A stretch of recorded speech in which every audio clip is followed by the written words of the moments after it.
Woman follows girl who stole food from her store and despairs at what she sees. Carla Hands was busy restocking her store one morning when her gaze was drawn to a little girl for the first time. Every day she'd be there at the same time, collecting leftovers from the charity section outside the store, a bin where people frequently left food packets for the homeless, and would run away after filling a large bag with leftovers. Carla thought the girl frequented there with someone, but soon she realized she was always alone. Furthermore, the 5-year-old was well dressed and did not appear like someone who had been eating leftovers, so she decided to approach her one day. "Hello there. My name is Carla. I noticed you come here frequently. What's your name?" The little girl looked terrified. Then she asked, "May I take some food from here, please?" "Of course you can, sweetie. But I was just—" Before Carla could finish her sentence, the little girl turned away from her and began filling her bag. Carla sighed. "You know, if you need any help, I could help you. Are you alone at home? Are your parents sick?" But the little girl ignored her as if she didn't hurt her. "Sorry, I have to go," she said, then ran away with her bag full of food packets. Carla had an unsettling feeling that something wasn't right, so the next day she waited for the girl to arrive. A few minutes later, she noticed she was at the bin again, collecting leftovers.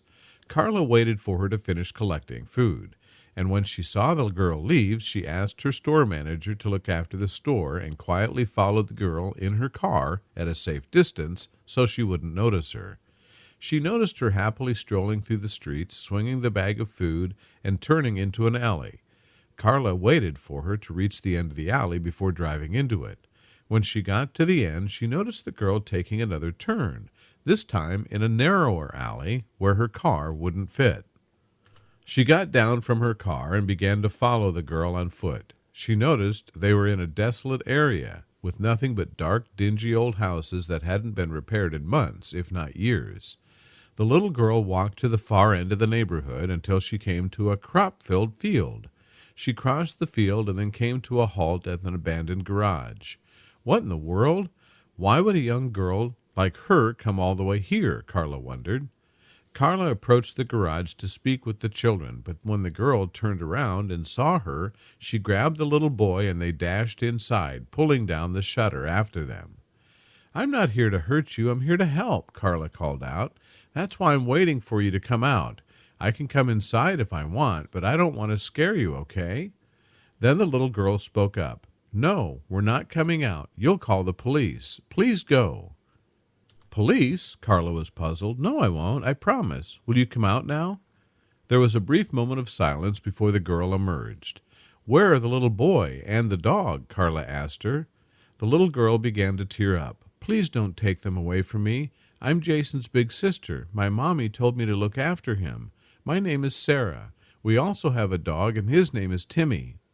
"Please don't cry, Sarah. I'll help you and your brother. Where's your mom?"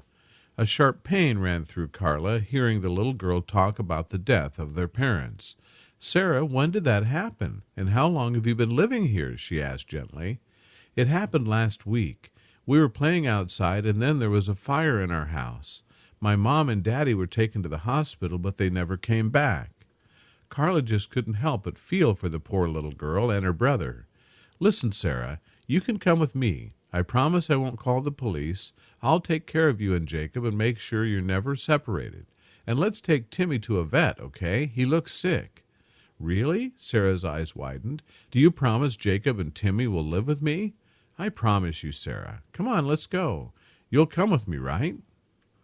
The little girl nodded, then asked her brother and the dog to come out of the garage. Carla brought them home, fed them, then took Timmy to the veterinarian.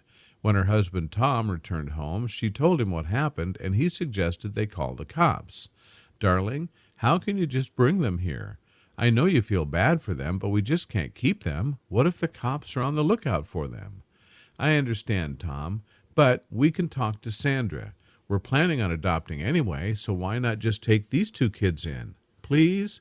Sandra is a social worker, and she can help with this.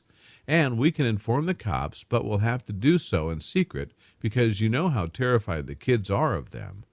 "All right, then, but we're going to call the cops and Sandra first thing the next morning." "Sure, honey." Tom and Carla spoke with Sandra, a close friend of the couple since they became foster parents, and with her assistance they were able to keep the children with them for fostering. Fortunately, she was able to persuade the cops that there'd be no problem, and they agreed. A month later, Tom and Carla decided to officially adopt the children and began the paperwork. The process took some time, but Jacob and Sarah were finally theirs. Tom and Sandra, who couldn't have children, were overjoyed to have 2 children and a cute doggo, while Sarah and Jacob were thrilled to have a loving home where no one would ever tear them apart.